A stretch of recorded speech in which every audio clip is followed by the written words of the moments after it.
Эркек кишиге эч качан бул үч сөздү айтпа. Биринчиси айткан элем, билет элем.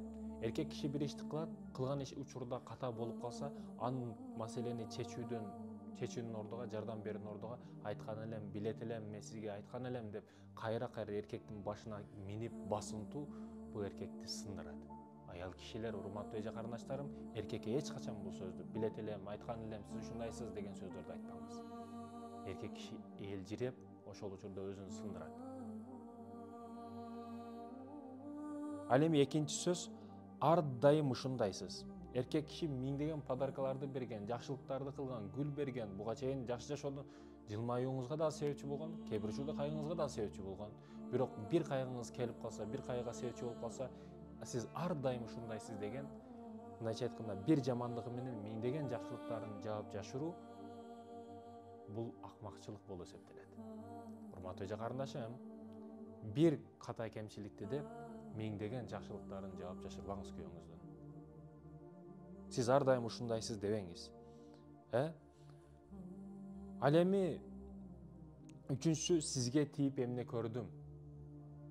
Сиз менен 30 жыл жашадым, 25 жыл жашадым, сизге катын болуп тийип эмне көрдүм жашоодо деген сөз өтө оор сөз. Бул сөздөрдү эч качан айтпаңыз. Ал эми урматтуу мекендештерим, кээ бир аялдар бар. Ушу биринеке болуп калса эле, кичинекей кызчуу болуп калса эле, эркексиңби талагыңды бер дейт да. Эркек болсоң тарагыңды бер, эркексиңби дейт, жообуну бер эркек болсоң дейт. Ачуу үстүндө акыл кетет. Өзүңүздүн ачууңуз келип, күйөөңүзгө кандай бакырып атасыз? Күйөөңүздө дагы ошондой эле акыл бар. Айтайын дегеним, бир сөздү айтаардан мурда ойлонуп сүйлөш керек. Макул, талагыңды бердим, 3 талаксың деп койсо, эмне дейсиз? Каяка барасыз? Өзүңүз айткан сөзгө өзүңүз өкүнүп, өрттөнүп отуруп каласыз. Ал жактан дагы ойлонгонду билиңиз. Токто, мен шашпай, каяка, эмне деп сүйлөп атам азыр?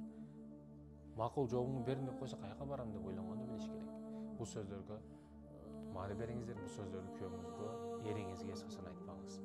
Эркектерге дагы айтарым, аял көп учурда былжырап сүйлөп коет.